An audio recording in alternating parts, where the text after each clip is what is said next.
Om Shanti. Good morning.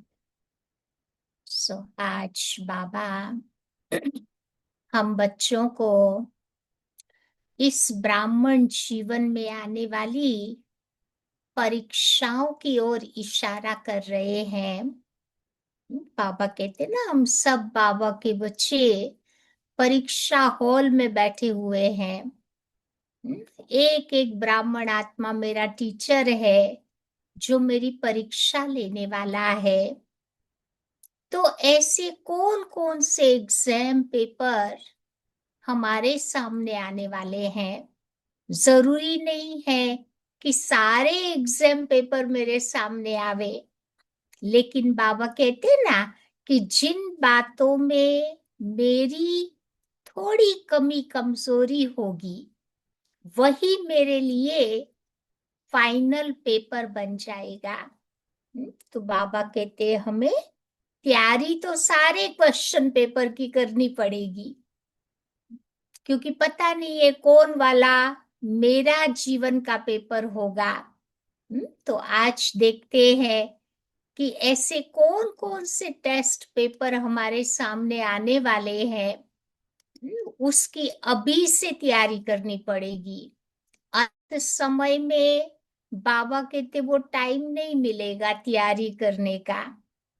Long time का जब अभ्यास होगा तब बाबा कहते उन परीक्षाओं में हम पास हो पाएंगे। तो बाबा कहते सबसे पहली परीक्षा हमारे सामने नेचुरल कैलेमिटीज की ओर से आएगी। प्राकृतिक आपदाओं की टेस्ट पेपर। तो उस समय हमें क्या करना है? प्रकृति अपना गेम खेलेगी, उसकी हलचल तो रहेगी, लेकिन हमें प्रकृति के प्रति अपने मन में कोई प्रकार की नेगेटिव फीलिंग्स नहीं लानी है।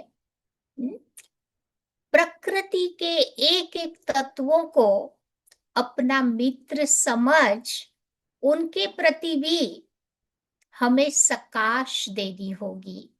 देखो, दुनिया में जब कोई किसी का मित्र होता है, मित्र किसी को हार्म नहीं करता, वो हेल्प करेगा। तो प्रकृति के एक एक तत्वों को अगर मैंने अपना फ्रेंड्स बना लिया तो समय आने पर वो मेरा फ्रेंड बन करके मेरी रक्षा करेगा। तो बाबा कहते आगे से मुझे इस परीक्षा के पेपर में अपने आप को प्रिपेयर करना है। फिर बाबा कहते पुराने स्वभाव संस्कारों का भी टेस्ट पेपर आ सकता है। सडनली क्या होते कि वही पुराने स्वभाव संस्कार अगर योग अग्नि से दग्ध नहीं किया तो वही मेरे डीप रूटेड संस्कार सडनली वॉल्केनो की तरह इमर्ज हो जाएंगे और वो संस्कार हमें हार्ड टाइम दे सकते हैं। इसलिए बाबा कहते बार बार अपने ईश्वरीय संस्कारों को हम याद दिलाए, हमारे देवताई संस्कारों को याद दिलाए। जब हम परमधाम में थे उन संस्कारों की वो स्मृति बार बार रखे, तो फिर पुराने संस्कारों से बाबा कहते कोई भी परीक्षा आई तो उसमें हम पास हो जाएंगे। तीसरा पेपर है शारीरिक बीमारियों का। क्योंकि अंत समय तक कुछ न कुछ शरीर की हलचल चलती रहेगी। तो उस समय बाबा कहते हैं हमें क्या करना होगा। तो दादी जान की हमेशा अपना अनुभव शेयर करके हम लोगों को बताती थी कि रोज अमृत बेला दादी कहती थी मैं 10 मिनट अपने इस शरीर को सकाश देती हूँ ताकि शरीर मेरा सहयोगी बन जावे बाबा के कार्य में। कोई प्रकार का विघ्न खड़ा न करे। तो ये एक बहुत अच्छी युक्ति है। थोड़ा टाइम इस शरीर से भी हमें सहयोग ऐसे लेना है। कंटाला नहीं करना है, तंग नहीं आ जाना है, गुस्सा नहीं करना है, परंतु इस शरीर की प्रकृति को भी सकाश देते रहे। और दूसरी बात दादी हम लोगों को बताती थी कि दुआओं का खजाना इनफ भर करके रखो। जितना जितना मेरा दुआओं का स्टॉक अच्छा भरा होगा, उतना उतना वही दुआएं बीमारी के समय मेरे चारों ओर एक रक्षा कवच बन जाएगी, और हमारी रक्षा करेगी। फिर बाबा कहते चौथा पेपर आएगा लौकिक परिवार की ओर से। कई बार बच्चे ज्ञान में नहीं है, एक जन ज्ञान में है, दूसरा नहीं है। अब गाड़ी के दोनों पहिए चले तो गाड़ी ठीक चलेगी ना। एक पहिए वाली गाड़ी इतना अच्छी तरह नहीं चल पाती।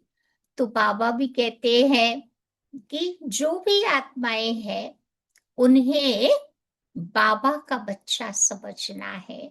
जहां पर भी बाबा ने हमें रखा है ना, मेरे नहीं है वो कोई।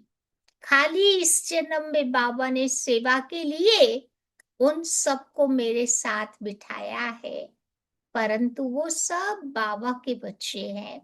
अगर बाबा के बच्चे समझ करके हम उनके साथ चलेंगे ना, तो बाबा उनको डेफिनेटली चलाएगा, उनकी बुद्धियों को ठीक रखेगा। लेकिन लौकिक में रहते रहते कभी कभी वो फीलिंग इमर्ज हो जाती है कि ये मेरे बच्चे हैं, ये मेरा परिवार है। तो जहां थोड़ा भी मेरापन आया, बाबा खिसक जाएगा। बाबा कहेगा तेरा है तो तू संभाल, मेरा है तो मैं संभालूंगा। तो लौकिक परिवार में रहते हुए भी अंदर में वो फीलिंग चाहिए कि ये बाबा के बच्चे हैं, बाबा ही उनको संभालेगा, बाबा ही उनको देखेगा। तो डेफिनेटली फिर बाबा उन लोगों को संभाल लेता है। फिर अलौकिक फैमिली की ओर से भी बाबा कहते परीक्षाएं आएगी। कैसे आएगी? तो बाबा कहते अलौकिक फैमिली की ओर से हमारे स्वभाव संस्कारों की क्लैशेस के रूप में परीक्षा आएगी। चलते चलते कभी कभी बाबा के बच्चे भी नॉन कोऑपरेटिव बन जाएंगे। जो सहयोग मिलना चाहिए वो नहीं मिलेगा। उनके अपने पुराने संस्कार इमर्ज हो करके उनको भी तंग करेंगे। और व्यक्ति जब अंदर से डिस्टर्ब है तो दूसरों को भी डिस्टर्ब कर देगा। तो इस प्रकार से बाबा कहते अलौकिक परिवार में भी परीक्षाएं आती है। तो बाबा कहते हमें क्या पुरुषार्थ करना है? तो बाबा कहते हमें सबके साथ अच्छा संबंध बना करके रखना है। चलो वो कोऑपरेट नहीं करे, हम कोऑपरेट कर देते हैं। चलो वो डिस्टर्ब होता है तो हम उस समय शांत रहे। तो फिर बाबा कहते वो हारमोनियस रिलेशनशिप हमारा बन करके रहेगा। फिर बाबा कहते छठा पेपर है, चलते चलते कभी कभी कोई मटेरियल ऑब्जेक्ट की शॉर्टेज हो जाती है ना। वो कभी कुछ खाना नहीं मिला, कभी पेट्रोल नहीं मिला। बीच में वो टॉयलेट पेपर का चला था, कोविड के टाइम पे लोग अपने घरों में स्टॉक भर लेते थे। कभी कोई पानी की समस्याएं आ गई, तो बाबा ने हम बच्चों को उसके लिए एक बहुत अच्छी बात बताई है कि एटलीस्ट 3 महीने तक का स्टॉक हरेक को अपने घर में रखना है। तो थोड़ा इस पर हम ध्यान रखेंगे तो इस समस्याओं से हम मुक्त हो जाएंगे। फिर सातवीं बात, कई बार ऐसे लोगों के साथ भी सामना हो जाएगा जिनकी दृष्टि वृत्ति बाबा कहते क्लीन क्लियर नहीं है, तो उस समय भी अगर हमारा बाबा के साथ अच्छा संबंध होगा ना, तो बाबा हमें टच करवाएगा कि उस समय मुझे क्या करना है, कैसे अपने आप को प्रोटेक्ट करके सामने वाली आत्माओं को भी मदद करनी है। फिर बाबा कहते 8वां पेपर आएगा भटकती हुई आत्माओं की तरफ से।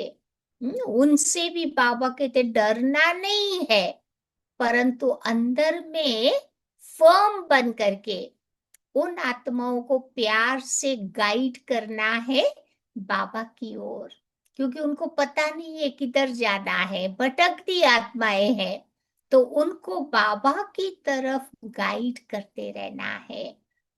ऐसे उन आत्माओं की भी मुक्ति होगी, क्योंकि मुक्ति तो हर एक को चाहिएगी, और मुक्ति के लिए ये आत्माएं कहाँ जाएगी, बाबा के बच्चों के पास ही तो आएगी। तो ऐसे उनको भी हमें मदद करनी है। फिर बाबा कहते हैं कि 5 विकारों की ओर से भी पेपर आएगा। जाते जाते ये पांचों ही विकार एक साथ अपना फोर्स लगाएंगे, तो उनको भी बाबा कहते हैं हमें शत्रु के रूप में नहीं देखना है। क्योंकि शत्रु होता है वो क्या करता है, रिवेंज लेता है, बदला लेता है। लेकिन वो नेगेटिव क्वालिटी जो विकारों की है, उसको मुझे पॉजिटिविटी में बदल देना है। जैसे कि काम विकार है, उसको बाबा कहते स्पिरिचुअल लव में, रूहानी प्यार में बदल देना है। जब एंगर अटैक करता है, तो उसको बाबा कहते उस समय हमें साइलेंस पावर को जमा करना है, सहनशीलता को अपनाना है। जब ग्रीड लोभ आता है, तो संतुष्टता की शक्ति को याद करना है। जब अटैचमेंट आती है, तो डिटैचमेंट का अभ्यास करना है। अहंकार आ जाता है, तो ह्यूमिलिटी का, नम्रता का अभ्यास करना है। जब डर लगता है कोई बात का, तो हिम्मत के बारे में सोचना है। जब लेजीनेस आ जाती है तन की या मन की, तो उस समय अलर्टनेस, एक्टिवनेस के बारे में सोचना है। तो ऐसे नेगेटिव को पॉजिटिव में बदल देना है। फिर एक लास्ट पेपर है लीगल फाइनेंशियल का पेपर। चाहे आवे टैक्स के रूप में, चाहे इनकम टैक्स का हो, या तो फिर कोई भी देश के कानून के रूप में कोई बात आती है, स्पीडी ड्राइवर, समटाइम्स ना वो जो स्पीड लिमिट को हम फॉलो नहीं करते हैं, तो इसके लिए बाबा कहते जहां पर बाबा ने मुझे बिठाया है, उस लैंड के लॉस को भी मुझे अच्छी तरह से फॉलो करना है, उसमें गड़बड़ी नहीं करनी है। हमारा रिकॉर्ड चाहे काम पर हो, चाहे जहां घर में रह रहे हैं, दोनों बड़ा क्लीन, नीट और टाइडी होना चाहिए। तो 2 बातें बाबा पक्की कराते हैं कि देश के कानून को भी फॉलो करे, और बाबा के यज्ञ के कानून को भी फॉलो करना है। तो फिर बाबा कहते हैं इस प्रकार के लीगल फाइनेंशियल जो भी समस्याएं हमारे सामने आती है, उसमें से हमें मुक्ति मिल जाएगी। तो ये 10 प्रकार के पेपर्स आएंगे। लेकिन बाबा कहते इन पेपर्स की तैयारी मुझे अभी से करनी है, लास्ट में वो नहीं होगा, लॉन्ग टाइम का अभ्यास चाहिए। तो